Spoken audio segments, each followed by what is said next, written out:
কে কিসের কি অপরাধে আমার ঘুষি মারে বাড়ি 28টা কমিশনারের ভিতরে ও মাতুব্বারি করে।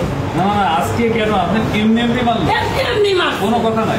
না কোনো ওই যে ছাত্র মহিলার কাছে আপনি শোনেন না। এই ব্যাপারে কি আপনি আইনগত ব্যবস্থা নেবেন? অবশ্যই নেব। আচ্ছা, মেয়রের কাছে লিখিত অভিযোগ বা থানায় লিখিত অভিযোগ দিয়েছেন? মেয়রের কাছে কব ওর ব্যাপারে আইনগত ব্যবস্থা নেব। তাই না?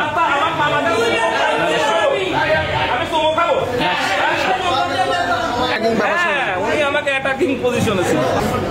নামাজ পড়তে যেতে নাকি তখন পারভিন আবার ডাকছে আব্বু আব্বু এই খানকির ছেলে তাই বললো ভালোভাবে কৌশিক কাউন্সিলর ও 12 কি 10 আমি বলতে পারছি না।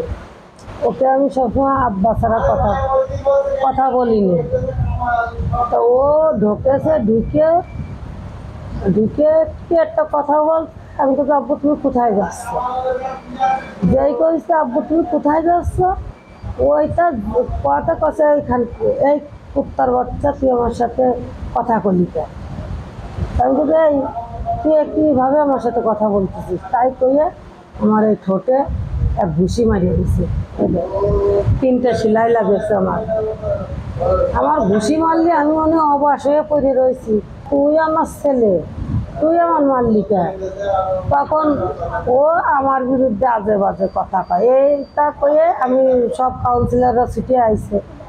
ছুটে আসলি তখন বলতেছে হ্যাঁ ও আবার বকেছে। আমি তো কোনো বকিনি, 6টা কমিশনার আছে আর আমার ওই যে ভাই এলাকার ভাই বসে রয়েছে, সেই আমার কাছে যে পারবেন তোমার এত বড় সাহস ওর তোমার গায়ে হাত দিল।